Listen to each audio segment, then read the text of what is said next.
The age-old question, Boros versus Garou. Who would win? This is something that has been debated endlessly by the One Punch Man community. One question that hasn't been talked about much though is how would Boros fare against each one of Garou's forms leading up to Cosmic Fear Garou? For those of you that are fans of the One Punch Man manga, you know that Garou has gone through the gauntlet of battles, leveling up endlessly until his inevitable fight with Saitama, going from someone that could barely defeat a lower S-ranked hero all the way up to literally being able to annihilate the entire human race and destroying the planet itself. So today we're going to be playing out the various scenarios where Boros fights Garou in each of his monster forms and see at which point Garou would be able to compete or defeat Boros straight up, if any. Now to kind of set the stage here for what we're going to be covering today, it's a good idea to clarify the various Garou forms that we're going to be talking about here. So of course we're going to start off with his base human form, move on to his red-haired form, for lack of a better term, then move on to his various monster transformations, and finally end with Cosmic Fear Garou. On top of that, I'll also be determining whether the winner of each scenario had a high diff, mid diff, or low diff victory. For those of you that don't know what that means, a low diff victory is where a fight is pretty much very one-sided. One side was able to completely dominate the other without getting much damage taken upon themselves, if any at all. Think Saitama versus literally anyone. However, a high diff victory means that it was much more of a 50-50 battle where the winning side was most likely very injured in the process, sometimes near death. Think Genos versus literally anyone. So with that out of the way, let's get started. So to not waste too much time in this area of Garou's forms, I'm going to go ahead and group human Garou with his red-haired form along with the various power buffs that he gets along the way in that same red-haired form, because spoiler alert, Boros would most certainly destroy him at this point with very little effort. We see for a good chunk of the manga and pretty much all of season 2, Garou is simply a human with some superhuman strength and speed and reflexes and a genius level martial arts intellect. He's able to learn and adapt with every single battle and take something away from it, adding to his arsenal of techniques. At his base human form, it's safe to say that he wouldn't make it past the lower level of the S-class and much less Boros himself. And after Garou is assaulted by the strike team comprising of various A, B, and C class heroes, and then Bang and Bomb and Genos immediately after, he gains a boost in speed and strength, essentially solidifying him as a superhuman in almost all facets, whether it be durability, speed, endurance, or strength, before being taken away by Phoenix Man. I think at this point, Boros would have a low to no diff victory against Garou, both in his human form and the various power buffs he gains in his red-haired form when he fights Royal Ripper, Bug God, Orochi, Overgrown Rover, etc. For me, the real conversation starts with the spiral body form that Garou gains during his fight with Super Alloy Darkshine. I'm just gonna call it Spiral Garou. In this brief form, we see Garou quite literally break through his limits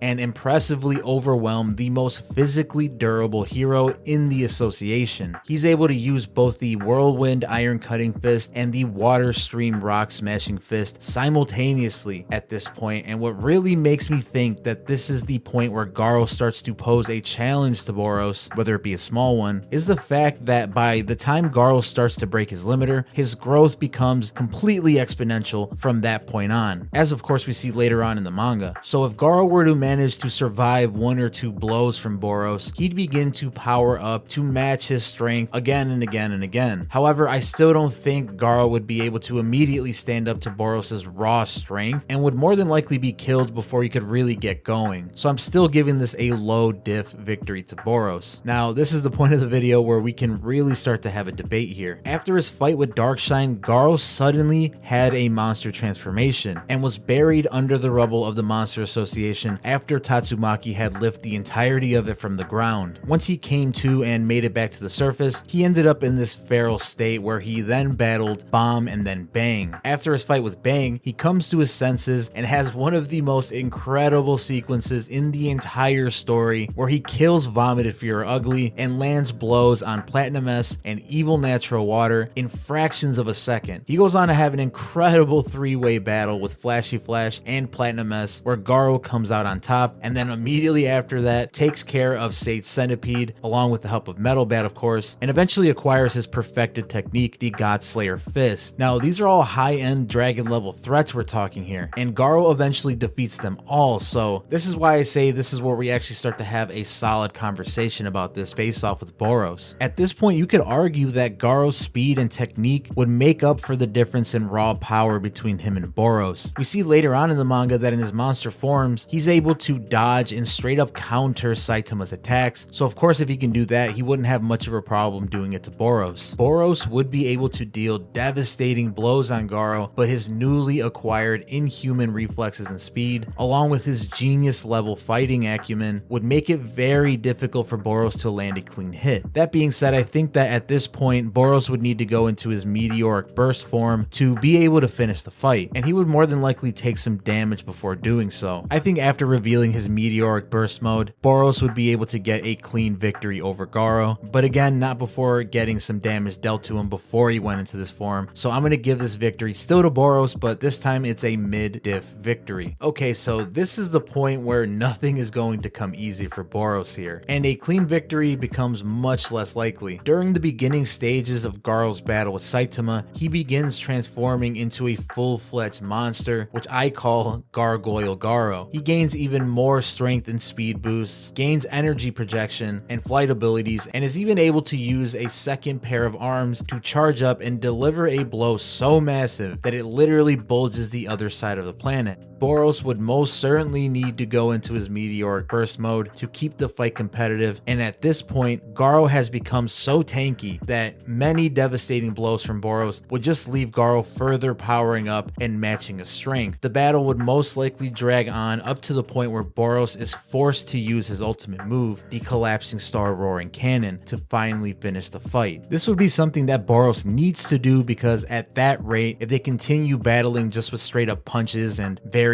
energy attacks, Garou would simply just begin to power up more and more and more and make a victory for Boros much less likely. So I think after using the collapsing star roaring cannon, Garou would be taken out much quicker than he can adapt, and this would leave Boros taking the dub again. But seeing as how he had to use the collapsing star roaring cannon and that physically drains him greatly, it would be much closer to a mid to high diff victory this time. So now for the moment we've all been waiting for: Cosmic Fear Garou versus Meteoric Burst Boros. This would truly be a planet busting level battle, as we have a full powered Boros go against a Garou that is fresh off of receiving power from God and gaining all knowledge of the flow of energy in the universe. This allows Garou to deliver devastating nuclear fission punches and quickly able to copy any technique that he witnesses. He would quickly be able to match Boros in strength, speed, and raw power, and even begin to fully overwhelm him. With Garou's superior technique, he'd be able to dodge most, if not all, of Boros' punches, leaving him no choice but to exhaust all of his strength and energy with the collapsing star roaring cannon. However, this time, Garou has his own planet-busting move to counter it, the Gamma Ray Burst. Regardless of whether or not this attack is able to straight up kill Boros, if he manages to survive the attack, he'll be left completely drained of energy and no longer able to continue fighting. Garou, on the other hand, would be perfectly fine, and on top of that, would probably have copied Boros' collapsing star roaring cannon and added to his own arsenal of attacks, making him even stronger. Garou would then be a total savage and finish Boros off with his own move, and finally coming away with a victory, and even more surprising than that, doing so with little damage taken. Seeing as how Garou was able to tank and match many serious attacks from Saitama, while Boros died from the very first serious punch he ever took, I have no doubt that Cosmic Fear Garou would not only win in this fight, but catch a low to mid diff victory at the very most. I mean, look, the guy was literally eating Jupiter busting level hits from Saitama at that point. For years, we speculated if Boros was a true god level threat in the series, but after witnessing Cosmic Fear Garou, I think he is much more deserving of the infamous disaster level god title.